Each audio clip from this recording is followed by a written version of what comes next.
Live this world better than you found it. हे वाक्य आहे आपले सगळ्यांचे आदरणीय असलेले पद्मश्री डॉक्टर भंवरलालजी जैन यांचं. आपले आदरणीय आणि श्रद्धास्नान मोठे भाऊ यांच्या आज पावनभूमीवर आपण सगळेजण उभं आहोत. आपण या जन्माला आलो आहोत तर आपण आपल्या पुढच्या पिढीला काय द्यावं, तर आपली वसुंधरा द्यावी. काहीतरी चांगलं आपण आपल्या पिढीला द्यावं या वसुंधरेच्या माध्यमातून, हे त्यांचे विचार. आणि आपण आपली चांगली पिढी येणारी खूप छान पद्धतीने घडवावी याच उद्देशानेही आम्ही आपल्यासमोर आलो आहोत. युवा पिढीच आपलं पूर्ण भवितव्य आहे. मग त्यांनी कुठल्याही ताणतणाव रहित त्यांचं जीवन हे जगलं गेलं पाहिजे. यासाठी आपले आसपास खूप असे व्यक्तिमत्व आहेत ज्यांनी वेगवेगळ्या क्षेत्रामध्ये आपली उंच भरारी घेतली. त्यांचं नाव त्यांच्या मुळातच व्यक्तिमत्व एवढं मोठं आहे. असं नाव की ज्यांच्यापासून आपण खूप काहीतरी शिकू शकतो.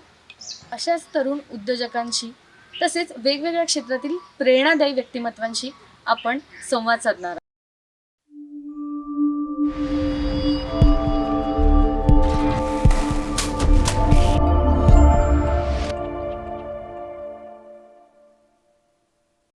नमस्कार. आपण आज आलो आहोत जैन इरिगेशन सिस्टीमचे अथांग जैन सर यांच्याशी बातचीत करायला.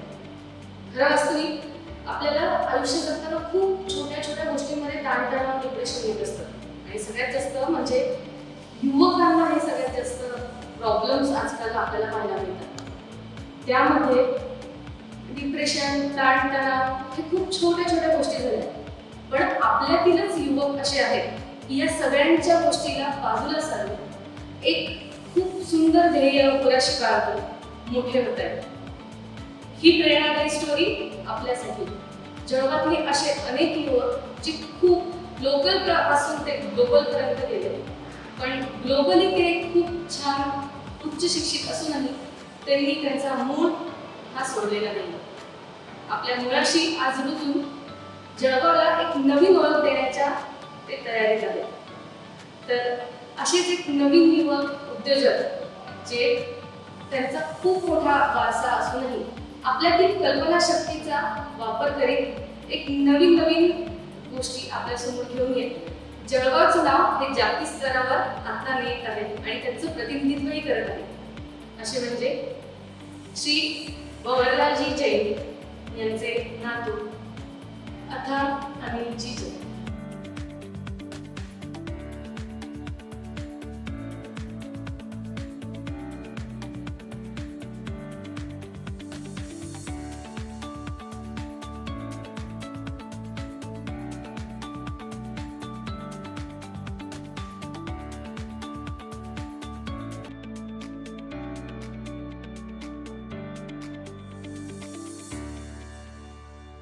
सर नमस्ते, आपका स्वागत है.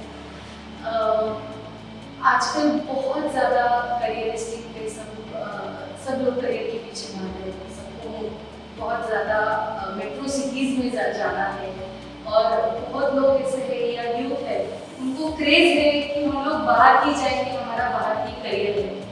तो ये सब करते हुए आप आज जलगांव में आपके रूट में हो, तो वो मतलब कैसे, ये क्या कल्पना थी आपकी और यहाँ पे ही रह के आपको करना था, तो उसके पीछे क्या विचार? तो पहली बार तो मेरा एजुकेशन जो हुआ, पहले मैं जलगांव में पढ़ा था, उसके बाद मैंने गया ऋषि वाली स्कूल जो साउथ इंडिया में बोर्डिंग स्कूल है, वहाँ पे मैं 5 साल था. उसके बाद मैं मुंबई में मेरा अंडर ग्रेजुएट हुआ सेंट जेवियर्स कॉलेज में, और उसके बाद 1 साल मैं लंदन गया था पढ़ने के लिए. और जब मैं लंदन गया तभी उन्होंने एक लिखने को बोला था स्टेटमेंट ऑफ पर्पस, मतलब आपको बाहर पढ़ने के लिए क्यों जाना है. तो उसी के अंदर मैंने लिखा था कि मुझे बाहर जाके सीखना है कि दुनिया कैसे चल सकती है और नई नई क्या चीज़ हम कर सकते हैं. लेकिन उसमें मैंने ये भी लिखा था कि मुझे 1 साल होने के बाद वापस यहाँ आना है और यहाँ आके जो मैं बाहर से सीखा हूँ वो यहाँ आके मैं क्या बदल ला सकता हूँ और क्या इम्प्रूवमेंट ला सकता हूँ. जो इतनी बड़ी ऑर्गेनाइजेशन और एंटरप्राइज जो क्रिएट किए हैं मेरे स्टार्टिंग फ्रॉम माय ग्रैंडफादर, तो और उसके बाद में मैंने मतलब सब पूरे फैमिली ने मिलकर जो की है उसको आगे कैसे हम बढ़ा सकते हैं, कैसा बेटर कर सकते हैं, कैसा बढ़ावा कर सकते हैं और कितने ज़्यादा लोगों को हम इम्पैक्ट कर सकते हैं, मतलब कितने लोगों की लाइफ हम बेटर कर सकते हैं, वही मकसद है। तो वही एम था और उस हिसाब से मैं 1 ईयर वहाँ पे पढ़ के आया और फिर यहाँ पे काम किया। ये आप कंपनी में स्टार्ट हुई, मैंने ऐसे सुना है कि आप खुद प्रॉपर एक एम्प्लॉई से आपने स्टार्टिंग की है। ये बहुत बड़ी बात है एक्चुअली कि खुद का इतना बड़ा एम्पायर है, लेकिन हम लोगों से जुड़ के पहले वो काम सीखे और उनसे जुड़ के ही हम स्टेप बाय स्टेप आगे जाए। तो जो सब लोग बाकी है वही आपने भी किया है, तो वो एक्सपीरियंस अभी तक इतने बड़े मुकाम तक आज आप खुद पहुंचे हो, तो वो एक्सपीरियंस आपका कैसा रहा और उसके बारे में क्या? तो मैंने कंपनी ज्वाइन की 2013 में नवंबर में और तो अभी ऑलमोस्ट 8 साल पूरे हो गए कंपनी में। पहले 2 साल मैंने सिर्फ ट्रेनिंग की और ये ट्रेनिंग का प्रोग्राम स्पेसिफिकली मेरे दादाजी ने लिख के मतलब पूरा बनाया था और वो ऑलमोस्ट 1.5-2 इयर्स का फुल प्लान था जिसके अंदर मैं हर एक डिपार्टमेंट में जाके लोग ग्राउंड लेवल पे कैसे काम करते हैं उनसे बस सीखना था मुझे, क्योंकि इतना बड़ा ऑर्गेनाइजेशन में 10,000 से ज़्यादा लोगों को एम्प्लॉय करता है। तो पहली बात तो इतने सारे लोकेशन पे हमारी फैक्ट्री है, तो लर्निंग ही मेन इम्पोर्टेंट चीज़ थी कि क्या क्या हो रहा है कंपनी में, तभी तुम आगे जाके कुछ उसका कर सकते हो। पहले ये तो अंडरस्टैंड देन ओनली। तो मैं कस्टमर्स के पास गया, फार्मर्स के पास गया, ऑल अक्रॉस इंडिया, गुजरात में, तेलंगाना में, आंध्र में, वहाँ पे समझा कि हमारे प्रोडक्ट का एप्लीकेशन कैसा हो रहा है, काश्तकारों को कैसे तकलीफ आ रही है, तो उसमें हम क्या इम्प्रूवमेंट ला सकते हैं। डीलर्स को विजिट की और हमारे इंटरनेशनल कस्टमर्स को भी विजिट की। तो ये सब करते करते 2 साल लग गए। उसके बाद में पता चला कि एक्चुअल बिजनेस क्या है। उसके बाद में मैंने ज्वाइन फूड डिवीजन 3 साल के बाद मैंने ज्वाइन किया। तो उसके आगे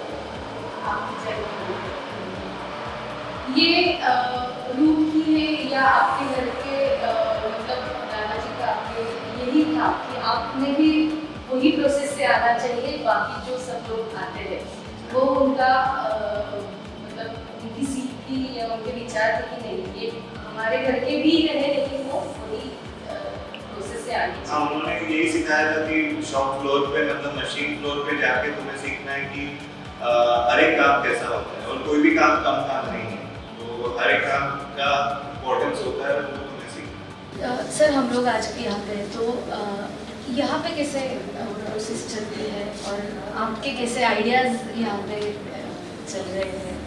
ये प्लांट जो है ये फ्रूट प्रोसेसिंग का प्लांट है, जहाँ पे सारे ट्रॉपिकल फ्रूट्स हम प्रोसेस करते हैं एसेप्टिक लाइन के अंदर। और ट्रॉपिकल फ्रूट्स के अंदर सबसे बड़ा है मैंगो, तो आम। तो मैंगो के प्रोसेसिंग के लिए Jain farm fresh foods is the largest in the world. तो यहाँ पे मैंगो सीजन के अंदर तोतापुरी मैंगो और अल्फोंसो मैंगो ये दोनों हम प्रोसेस करते हैं। जलगांव एक लोकेशन है क्योंकि यहाँ पे महाराष्ट्र से अल्फोंसो मैंगो गुजरात से आता है, और साउथ में भी हमारे 2 फैक्ट्रीज है जहाँ पर तोतापुरी मैंगो जो लोकल वहाँ से प्रोसेस होता है वो हम प्रोसेस करते हैं। इसका हम एसेप्टिक पल्प बना के वैक्यूम पैक करके नेचुरल फॉर्म के अंदर हम आगे बेचते हैं 2 big companies like Coca Cola, जो इससे माजा ड्रिंक जो बनता है मैंगो ड्रिंक, वो उससे आगे जाके बनाते हैं। तो कोको कोला ऐसा एक कस्टमर है, बट इंडिया छोड़ के हमारे बाकी बहुत सारे देशों में एक्सपोर्ट भी होता है ये पल्प। और मैंगो जो सबसे बड़ा है, सेकंड है बनाना का पल्प बनता है जो बहुत सारे एप्लीकेशंस लाइक बेबी फूड उसके एप्लीकेशंस के अंदर जाता है। और गुआवा, टमेटो, स्ट्रॉबेरी, ऐसे बहुत सारे दूसरे फ्रूट्स भी हम प्रोसेस करते हैं। और स्पाइसेस में भी हमारा काम चलता है। अभी स्पाइसेस में हमारा मोस्ट रिसेंट बड़ी फैक्ट्री बनी जो इंडिया की almost one of the top 5 biggest factories हैं, और उसके अंदर हमने देखा है कि स्पाइसेस का बहुत बड़ा मार्केट है और इंडिया से बाहर भी स्पाइसेस का मार्केट बहुत बढ़ रहा है। जैसे इंडियन क्विजीन और ये बाहर की क्विजीन बाकी देशों में भी बढ़ने लगे क्योंकि लोगों को वैरायटी चाहिए। तो इंडियन स्पाइसेस की डिमांड जैसे चिली है, टर्मरिक है, हल्दी, क्योंकि हल्दी के जो हेल्थ रिलेटेड न्यूट्रिएंट बेनिफिट्स हैं ये सारे दूसरे देशों में भी अभी फैल गए हैं कि उनको पता चल है हल्दी कितनी अच्छी होती है, तो उसकी भी डिमांड काफ़ी बढ़ रही है। लेकिन क्वालिटी सप्लायर्स इंडिया में बहुत कम है। जो जो ब्रांडेड सप्लायर्स हैं जो काफ़ी जगह बेचते हैं, ये बहुत कम है। तो अपॉर्चुनिटी हमने ये देखी कि ये बहुत बढ़ता हुआ मार्केट है, कंपटीशन भी बहुत ज़्यादा है, लेकिन जिस तरह का हमारा फार्मर्स के साथ रिलेशन है ऑन द बैक एंड, उससे हम लेके बेस्ट वैरायटी लेके बेस्ट आउटपुट लेके यहाँ पे लाके, बिकॉज हमने अनियन डिहाइड्रेशन में भी काम किया है, जिससे हम अनियन को ड्राई करके जो एप्लीकेशन करते हैं फाइनल एप्लीकेशन के लिए हम एक्सपोर्ट करते हैं। ये जाता है वो कंट्रीज़ में जहाँ पे उनके पास लेबर बहुत एक्सपेंसिव है, तो वो अनियन को चॉप नहीं कर सकते हैं, तो वो डिहाइड्रेटेड अनियन डायरेक्ट पानी में डाल के उसका रीहाइड्रेट करके यूज़ करते हैं। ओके सर, हम सबको पता है हम लोग बड़े बहू को देख देख के ही उनके विचार सुन के ही आज हम बड़े हुए हैं। आपने सबसे ज़्यादा उनके साथ में समय बिताया है, वो आपका अनुभव कैसा रहा और वो मूल्यों को हम लोग कैसे आगे आज लेके जा सकते हैं, इसके बारे में क्या बताएं? बचपन से ही हमने बहुत सारा समय बिताया दादाजी के साथ, दादा उनको बोलते थे। और मैं ही नहीं, मेरे भाई बहन सब, हम जो ग्रैंड चिल्ड्रन हैं, हम रोज़ सुबह उनके साथ मॉर्निंग वॉक पे जाते थे। मतलब इसी कैंपस के अंदर रोज़ 6 बजे या 5:30 बजे, डिपेंडिंग अगर समर है विंटर उसके ऊपर, तो वो मॉर्निंग वॉक के ऊपर हमको इतना कुछ सीखने को मिलता था, क्योंकि उनके साथ में 10-15 लोग और चलते थे सुबह, और वो हर चीज़ डिस्कस करते थे। और प्रैक्टिकली वहाँ जाके, मतलब यहाँ पे ऊपर R&D के फील्ड्स हैं, तो वहाँ पे मैंगो का ऑर्चर्ड है, तो फार्मिंग से रिलेटेड जो भी चीज़ें हैं कि बेस्ट प्रैक्टिसेस कैसी होती है, उसके अंदर हम क्या क्या नया कर सकते हैं, हम ऑलवेज कोई ना कोई नया एक्सपेरिमेंट चलता था, तो उससे हमें ये सीखने को मिला कि क्या क्या हम नया कुछ हमेशा सोच सकते हैं। दूसरा, हमेशा जब हम चलते थे कि कुछ भी रास्ते पे कुछ भी गिरा हुआ होगा, तो वो हमें बोलते थे कि उठा के बाज में रखो, यहाँ पे गंदगी नहीं करनी। तो उससे वो हमें सीखने को मिला कि स्वच्छता क्यों रखनी चाहिए और एनवायरनमेंट को कैसे प्रोटेक्ट करना चाहिए, क्योंकि ये सारी चीज़ें एनवायरनमेंट के लिए ख़राब हो सकती है। लेकिन बिकॉज ऑफ दिस, उनके साथ टाइम बिता के हमको प्रैक्टिकली वो सीखने को मिलता था। मतलब उनको कुछ बोलने की ज़रूरत नहीं पड़ती थी, उनको देख के हम ये सीख और उन्होंने भी साथ साथ लेके ही आपको वो सिखाया है। मतलब सिर्फ विचार से या ये करना चाहिए ऐसा नहीं, हम खुद से वो शुरुआत करनी चाहिए, ये उनके विचार थे कि जो भी करना है वो हमसे ही शुरुआत करो और वो ही चीज़ लेके आप आगे बढ़ो। कितनी ज़रूरत है सर आज के युवाओं को ये सब मूल्यों को संभालने की, आपको लगता है? बहुत ज़रूरत है डेफिनेटली। और उसके लिए उन्होंने यहाँ गांधी तीर्थ भी बनाया, जो महात्मा गांधी के ऊपर सबसे बड़ा म्यूजियम है, क्योंकि उनका थॉट ये था कि उनके लिए नहीं, लेकिन आगे आने वाली जनरेशन के लिए ये महात्मा गांधी के वैल्यूज़ और मुझे बहुत काम के रहेंगे, जिसके अंदर है अहिंसा, मतलब नॉन वायलेंस, दूसरों के लिए, not only towards environment but towards दूसरे एनिमल्स और दूसरे अपने फेलो ह्यूमन बींग्स। तो नॉन वायलेंस में कैसे हमें जीना चाहिए।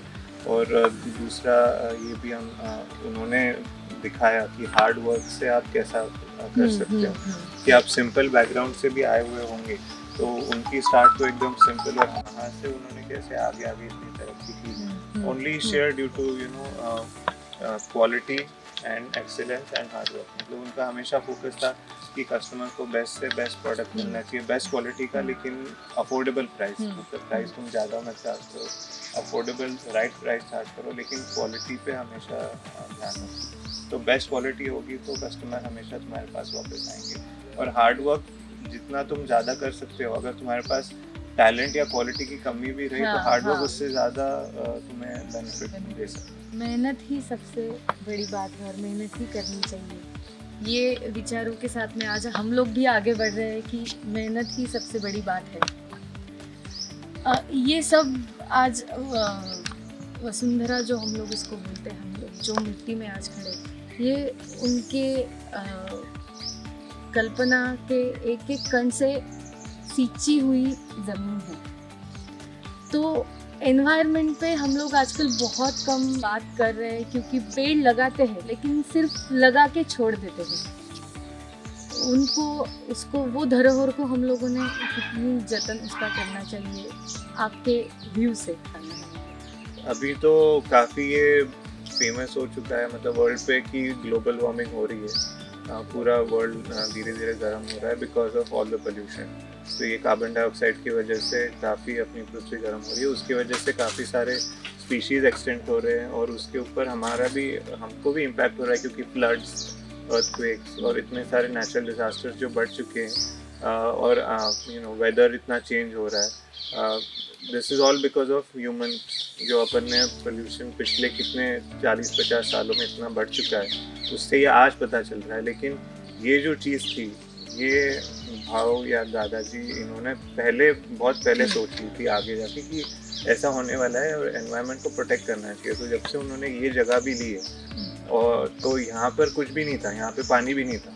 यहाँ पे अगर आप दूसरे फॉरेस्ट और हिल्स देखोगे तो एकदम बंजर ज़मीन और यहाँ पे कुछ भी उग रहा नहीं था। और उन्होंने रेनफॉल को पानी कैसा कंटेन करके यहाँ पे रिचार्ज पानी करके, वेल्स रिचार्ज करके, इरिगेशन से कैसे हम पेड़ लगा सकते हैं और उनकी केयर कैसे कर सकते हैं, वो उन्होंने यहाँ पे ऐसे डेमोन्स्ट्रेशन करके दिखाया। तो वही नहीं, ऐसा तो सभी कर सकते हैं। तो ये थॉट, उनका विजन पहले से था कि एनवायरनमेंट को प्रोटेक्ट करना ही आगे जाके then humans can survive, otherwise humans will also go extinct. तो ये हमेशा उनकी सीख थी कि एनवायरनमेंट को प्रोटेक्ट करना है और उसी हिसाब से जो सारे प्रोडक्ट्स और services Jain irrigation, Jain conference जो ऑफ़र करते हैं वो हमेशा एनवायरनमेंट के लिए बेटर, वो ऐसे प्रोडक्ट्स हम ऑफ़र करते हैं।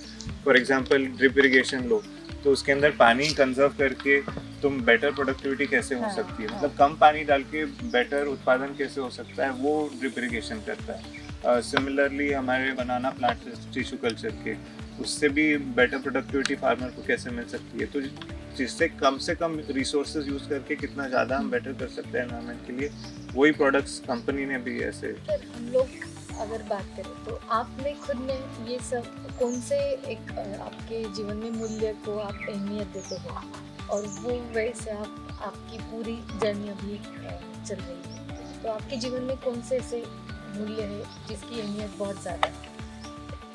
जो हमारे दादाजी ने सीखा, तो उसके अंदर एक जो मेन चीज़ है वो है कि खुद आप प्रैक्टिकली करो जो आप दूसरों को करना चाहते हैं। तो दादाजी से हमने ये सीखा है कि जब भी वो कोई भी प्रोजेक्ट लेते थे तो खुद वहाँ जाके बैठते थे और पूरा टाइम मतलब 24/7 वो वहीं जाके जब तक वो काम पूरा नहीं होता खुद वहाँ रहते थे। No matter at the age of, मतलब वो 70 के भी एज के होंगे तो उनका डेडिकेशन उस पर फुल उसके ऊपर था। तो आगे जाके मेरा भी ये थिंकिंग है कि आप अगर किसी को बोलोगे कि तुम ये करो, उसके पहले तुम खुद वहाँ पे होनी चाहिए अवेलेबल, और आपने खुद ने अगर वो एफर्ट्स दिखाए और करने को रेडी रहे तो आपके साथ में सारे लोग भी आगे चल सकते हैं। तो ये बहुत बड़ी सीख है। और ये सब करते समय आजकल के युवाओं में आपको क्या लगता है कि क्या चीज़ उनमें होनी चाहिए और वो वैसे नहीं जाना चाहिए? बहुत सारी ऐसे आजकल की युवा पीढ़ी है जो हम लोग देखते हैं कि उनका करियर फोकस्ड नहीं रहता, अलग वे में अलग तरीके से वो भी आज जा रहे हैं और उनकी काउंटिंग बहुत ज़्यादा है, बड़ी तादाद में वो सब लोग वो इसमें जा रहे हैं, अलग अलग एडिक्टेड हो चुके हैं सब इसमें। तो वो जो जनरेशन है जो नया कुछ वो सब इसमें से निकलना चाहती है, एक करियर फोकस होना चाहती है, और सबसे बड़ी बात तो औद्योगिक जो सेक्टर है, जो बिजनेस सेक्टर है, एंटरप्रेन्योरशिप है, उसमें आना चाहती है।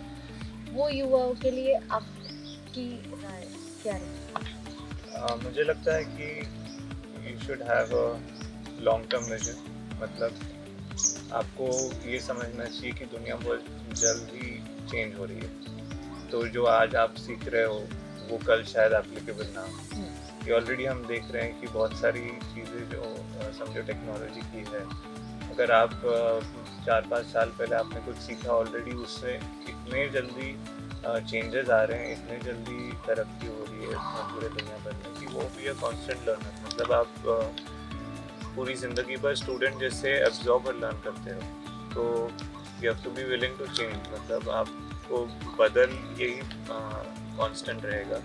अगर आप बदलोगे नहीं और दुनिया बदलते रहेगी तो आप पीछे रह जाओगे। तो जो नई नई टेक्नोलॉजीज आ रही हैं, जो नए नए डिजिटल ट्रांसफॉर्मेशन आ रहे हैं, उसके ऊपर ध्यान रखो, उससे लर्न करो और हमेशा उससे नया कुछ सीखते रहो। अपने आप को ऑलवेज ऐड न्यू स्किल्स। तुम्हारी एजुकेशन हो गई उसका मतलब नहीं कि तुम्हारा लर्निंग वहीं स्टॉप हो गया। तो एजुकेशन होने के बाद भी आप आपके काम में आपके थोड़ा टाइम लेके कुछ ना कुछ नया रोज सीख सकते हो। अगर वो कुछ सीखते रहोगे, अपने आप पे एडिशन करते रहोगे और चेंज होते रहोगे, तो then you can at least be with the trend. और अगर आपको ट्रेंड दिखा नेक्स्ट 10 ईयर्स का कि दुनिया किस तरफ जा रही है, तो then you can equip yourself कि मैं भी उसी तरह में कुछ अपने आप का, मेरी जो एक्सपर्टीज़ है मैं उसमें काम करूँ, लेकिन दुनिया जिस तरफ जा रही है उस तरफ मैं काम करूँ, तो फिर ज़्यादा सक्सेसफुल हो सकता है। ये सब हम लोग देख रहे हैं, सोच रहे हैं युवाओं ने आना चाहिए और किस तरीके से उन्होंने खुद को डेवलप करना चाहिए। बदलते समय में खुद को भी बदल के उन्होंने नया बदल स्वीकार करना चाहिए। आगे चल के हम लोग अथांग सर को और किस उनके नए ड्रीम में या प्रोजेक्ट में या उनके क्या इनोवेशंस में देखने वाले हैं, जो अथांग सर हम लोगों को दिखेंगे और अलग तरीके से हमारे लोगों को और महाराष्ट्र की जनता को हम लोग कैसे आप तो 2-3 चीज़ें हैं। एक तो अभी हम फार्म फ्रेश फूड्स देख के आए, तो फूड के अंदर हम क्या नया कर सकते हैं। उसके अंदर हम फार्मर्स के साथ वर्क कर रहे हैं कि आप बेटर प्रोडक्टिविटी करके बेटर क्वालिटी के स्पाइसेस या बेटर क्वालिटी के फ्रूट्स कैसे बनाएंगे, और वो हम प्रोसेस करके सारी इंडिया में और सारे वर्ल्ड में कैसे एक्सपोर्ट करेंगे। तो वो एक चीज़ है। और उसके अंदर हम क्या नए नए खुद के ब्रांड ऐड कर सकते हैं। जैसे हमने वैली स्पाइस नाम की खुद की स्पाइस ब्रांड ऐड की है, बट वो सस्टेनेबल वे में जो सबसे बेस्ट क्वालिटी प्रोडक्ट लेकिन अफोर्डेबल प्राइस इंडियन कंज्यूमर को कैसे मिल सकता है। तो वो एक चीज़ पे हम बहुत आगे काम करने वाले हैं। वो जैन फार्म फ्रेश का हुआ। दूसरी चीज़ है Jain irrigation as a whole. उसके अंदर हम ये फोकस कर रहे हैं कि सप्लाई चेन को और कंज्यूमर्स को लिंक करके हम डिजिटली ट्रांसफॉर्मेशन कैसे ला सकते हैं। तो इंडिया में तो लाखों करोड़ों फार्मर्स हैं और वो इतना उत्पादन कर रहे हैं, लेकिन वो डिजिटली आज कनेक्टेड नहीं। तो उनसे हम जो ये प्रोड्यूस ला रहे हैं और उनसे जो ये सप्लाई चेन हो रही है, ये पूरी डिजिटल वे में कन्वर्ट होके लोग ऑनलाइन कैसे ऑर्डर कर सकते हैं, इस पे हमारा काम आगे बहुत होने वाला है एग्रीकल्चर के अंदर। और तीसरा मेरा पर्सनल मतलब मेरी हॉबी भी है और मुझे ये लगता है कि टेक्नोलॉजी आगे बहुत बढ़ने वाली है। ये ब्लॉकचेन टेक्नोलॉजी जो आपने अगर सुना होगा, तो ये बहुत ही नई टेक्नोलॉजी है, पिछले मतलब 5-10 साल में ही आगे आई हुई है। लेकिन एज अ हॉबी में ये, जैसे मैंने कहा, I keep trying to learn and upgrade my self. तो उसके अंदर मैं काफ़ी सीख रहा हूँ और ध्यान दे रहा हूँ। जब भी मेरा फ्री टाइम हुआ मैं कोर्सेज कर रहा हूँ, तो उसके अंदर भी कुछ आई थिंक ट्रांसफॉर्मेटिव हो सकता है। इस टेक्नोलॉजी में बहुत सारा प्रॉमिस है। जो डिसेंट्रलाइजेशन, मतलब जो आज बहुत सारे बड़े बड़े कंपनीज के अंदर का कंट्रोल है, उससे डिसेंट्रलाइज होके आम आदमी के पास कंट्रोल आने वाला है और ये इंटरनेट हमेशा के लिए चेंज होने वाला है। तो ये इस चीज़ पे मैं कुछ पर्सनली फोकस करता हूँ। डॉक्टर बहुत बहुत धन्यवाद। आपने आपका बहुत कीमती समय हमारे चैनल को दिया, हम लोगों को दिया। आपकी प्रेरणा लेके आज हज़ारों युवक आगे बढ़ने वाले हैं। तो आपने हमको आपका कीमती समय देकर मैं बहुत ऋणी हूँ आपकी, और थैंक यू सो मच जो आप हमारे ये शो में आए। Thank you for inviting. आपण पाहिलं की आपण अथांग सरांशी आज संवाद साधला येणाऱ्या नव उद्योजक तरुणांसाठी आणि त्यातल्या त्यात खूप वेगळं काही करणाऱ्या युवकांसाठी देखील एक खूप प्रेरणादायी असं एक उत्तम उदाहरण आपल्याच शहरात, आपल्याच जळगावमध्ये, आपल्या स्थानिक पातळीवर राहून खूप मोठं काही काम करतंय असं एक नवीन येणारं आपलं उद्योजक व्यक्तिमत्व। आणि याच सरांशी गप्पा आपण आता इथे समाप्त करतो आहोत। कल्पना कणापरी ब्रह्मांडाचे भेद करा। आदरणीय मोठे भाऊ भवरलालजी जैन यांनी हे वाक्य आपल्या सगळ्यांसमोर ठेवलंय। तेही कल्पनाशक्ती तुमची जर कधी मोठी असेल आणि त्या कल्पनाशक्तीचा एक छोटासा कणसुद्धा जगात खूप काही नवीन बदल घडू शकतो आणि इनोव्हेशन लावू शकतो। याच कल्पनाशक्तीच्या जोरावर आज त्यांचं पुढची पिढी काम करते, जे आपल्याला पाहायला मिळालं। हे वाक्य आपल्या सगळ्यांसाठी भविष्यातही मोटिवेशनल आणि प्रेरणादायी असं ठरणार आहे. त्यामुळे आपण प्रत्येकजण एका कल्पनेच्या जोरावर खूप काही करण्याचा निश्चितच प्रयत्न करू. आनंदी राहा, मजेत राहा. नमस्कार.